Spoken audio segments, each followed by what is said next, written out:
तो दोस्तों, मैं आपका दोस्त अमन जोशी स्वागत करता हूं अपने YouTube चैनल में। और आज हम पढ़ेंगे उत्तराखंड के महत्वपूर्ण वन लाइनर प्रश्नोत्तर, जो कि अजय रावत सर की बुक के महत्वपूर्ण प्रश्नोत्तर हैं। और ये हमारा पार्ट 8 है। जैसा कि आप लोग सभी जानते भी हैं कि कुछ समय से पिछले 1 डेढ़ साल से अजय रावत सर की बुक से ज़्यादा आ रहा है अपने आयोग के जो प्रश्न बन रहे हैं अपने पेपर में। तो शुरू करते हैं वीडियो। और पहला प्रश्न है, किस व्यक्ति ने श्रीदेव सुमन की हड़ताल को ऐतिहासिक अनशन की संज्ञा दी? तो जो श्रीदेव सुमन जी थे वो टिहरी रियासत के खिलाफ अनशन पर बैठे थे।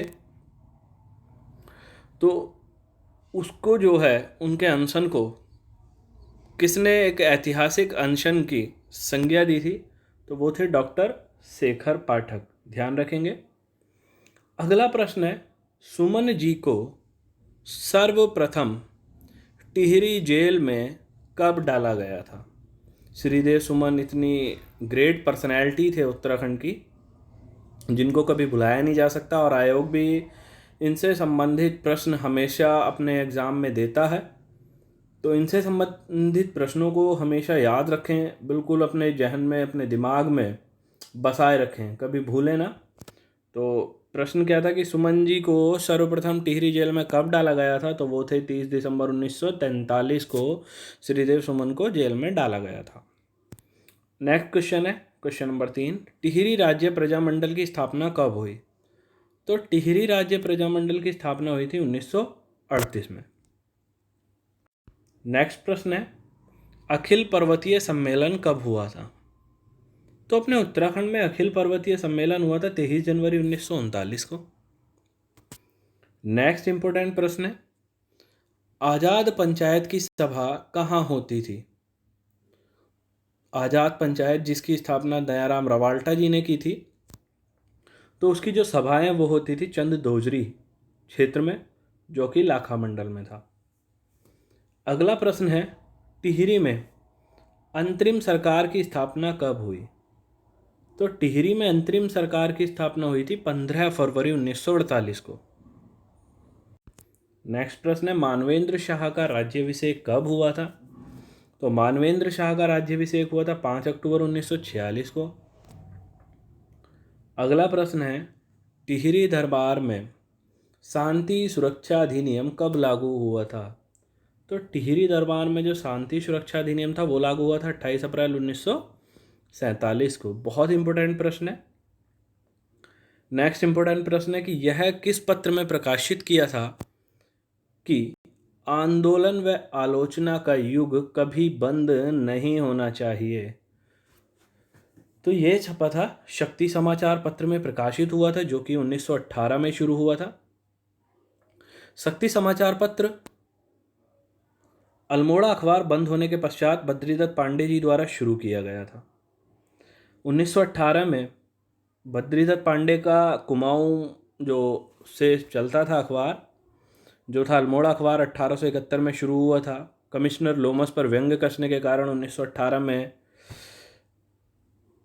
अल्मोड़ा अखबार को बंद कर दिया गया था। तो उसके बाद बद्रीदत्त पांडे जी ने शक्ति समाचार पत्र शुरू किया था 1918 में। नेक्स्ट प्रश्न है, गढ़वाली समाचार पत्र किसके संपादन में प्रकाशित हुआ?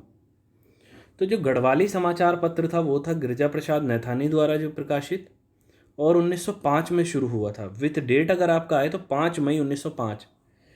यदि याद नहीं हो रहा तो एक मैंने इसकी छोटी सी ट्रिक बनाई है, तो आपने ध्यान रखना है हमेशा कि रीजनिंग का जब आप पेपर सॉल्व करते हो, रीजनिंग करते हो, तो कोडिंग डिकोडिंग में ई का कोड होता है 5। जैसे ए का कोड आप ए लेते हो, जेड का कोड 26, तो इसी तरीके से ई का कोड क्या आता है 5। थोड़ा सा ध्यान रखना है जिन बच्चों को ध्यान नहीं रहता है। तो ई का कोड क्या हो गया 5 हो गया। तो गढ़वाली लास्ट में साउंड क्या आ रही है ई की, तो ई का कोड क्या है 5। तो ये सब कब शुरू हुआ था? 5 मई का कोड, महीना होता है 5वां, तो 5 मई 1905 को। पहले ही अंक में सत्य प्रसाद रतूड़ी जी की कविता छपी थी उठो गढ़वाली, गढ़वाली समाचार पत्र में। यह प्रश्न भी आ जाता है, ध्यान रखें। अब क्यों बताया था मैंने कि गढ़वाली समाचार पत्र जो है आपने ध्यान रखना है, क्यों? क्योंकि गढ़वाल और गढ़वाली में बच्चा कंफ्यूज होता है हमेशा एग्जाम में जाके। एग्जाम में आधे तो क्वेश्चन वैसे ही भूल जाते हैं, तो इस चीज़ का ध्यान रखना है। और जो गढ़वाल समाचार पत्र था वो हुआ था 1902 में। किसने शुरू किया था? तो गिरजा प्रसाद नैथानी ने। गढ़वाल में पत्र चलन की जो शुरुआत की थी तो वो थी गिरजा प्रसाद नैथानी ने, इसलिए इन्हें गढ़वाल पत्रकारिता का जनक भी कहा जाता है।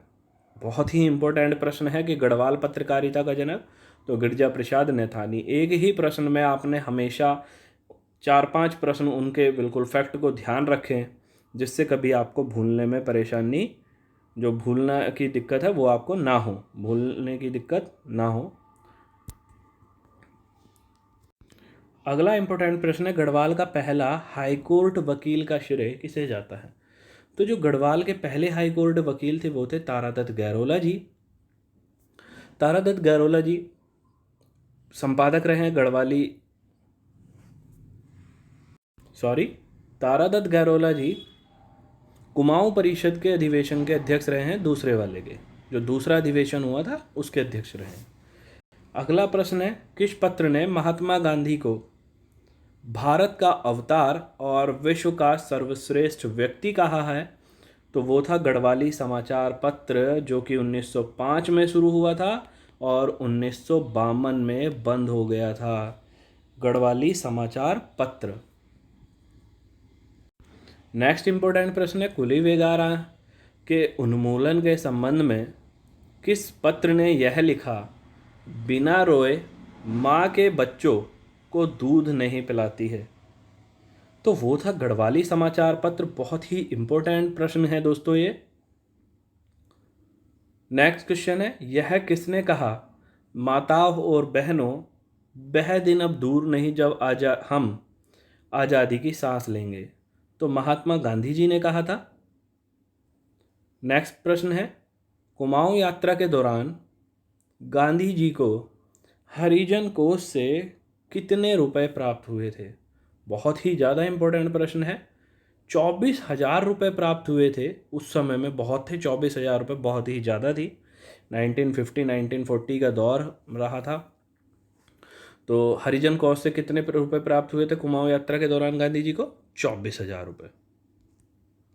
नेक्स्ट क्वेश्चन है, 1929 की कुमाऊं यात्रा के दौरान गांधी जी ने कुल कितने मील की यात्रा की थी? तो 270 मील की यात्रा की थी कुमाऊं यात्रा के दौरान गांधी जी ने। अगला प्रश्न है, सोमेश्वर की कुली बेगार का नेतृत्व किसने किया था? सोमेश्वर से जो कुली बेगार हुआ था उसका नेतृत्व किसने किया था? तो वो थे वैष्णव बंधु। अगला प्रश्न इंपॉर्टेंट, कुली एजेंसी के पहले सचिव कौन थे? तो कुली एजेंसी के पहले सचिव थे, जो कि कुली एजेंसी के संस्थापक रहे थे, जोत सिंह नेगी जी, ठाकुर जोत सिंह नेगी। और कुली एजेंसी की स्थापना हुई थी 1908 में। पहले सचिव कौन रहे? तो जोत सिंह नेगी ही रहे थे। नेक्स्ट क्वेश्चन है, किस गवर्नर को कुली बेगार संबंधी प्रार्थना पत्र सौंपा गया था?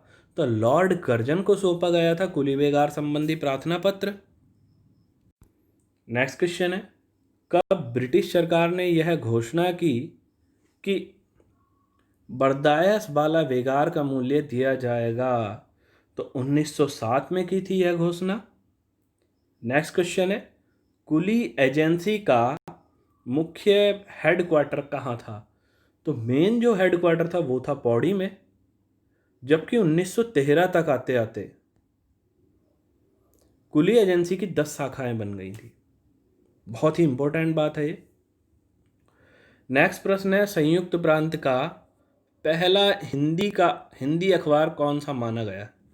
तो अल्मोड़ा अखबार माना गया है संयुक्त प्रांत का पहला हिंदी अखबार। और कब शुरू हुआ था? तो 1871 में। किस वर्ष बंद हुआ? तो 1918 में। नेक्स्ट क्वेश्चन है, रोलैक्ट एक्ट के खिलाफ जिन दो लोगों ने अमृतसर अधिवेशन में भाग लिया था वे कौन थे?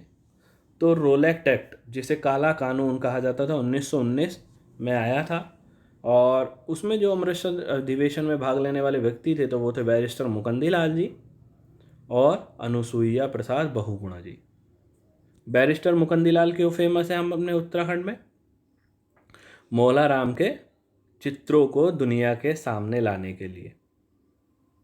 और अनुसुईया प्रसाद बहुगुणा जी को गढ़ केशरी के नाम से जाना जाता है। नेक्स्ट क्वेश्चन है, गढ़वाल जागृत संघ की स्थापना कब हुई? तो गढ़वाल जागृत संघ की स्थापना हुई थी 1939 में और इसके अध्यक्ष थे प्रताप सिंह नेगी जी, जबकि सचिव थे उमानंद बर्थवाल जी। नेक्स्ट और आज का लास्ट क्वेश्चन है, डोला पालकी आंदोलन की समस्या को सर्वप्रथम महात्मा गांधी के समक्ष किस व्यक्ति द्वारा रखा गया था या किसने रखा था? तो वो थे रमेश चंद्र बहुखंडी जी। बहुत इंपॉर्टेंट प्रश्न है ये। तो दोस्तों ये थी अपनी उत्तराखंड की अजय रावत सर की वन लाइनर प्रश्नों की सीरीज, जो कि आज पार्ट 8 था। जो पहली बार चैनल पे आए हैं तो वो चैनल को सब्सक्राइब कर लें ऐसी ही वीडियो के लिए, और अपनी तैयारी अच्छे से करते रहें दोस्तों। जल्द ही आपको पेपर करने को मिलेगा। मिलते हैं अगली वीडियो में। नमस्कार।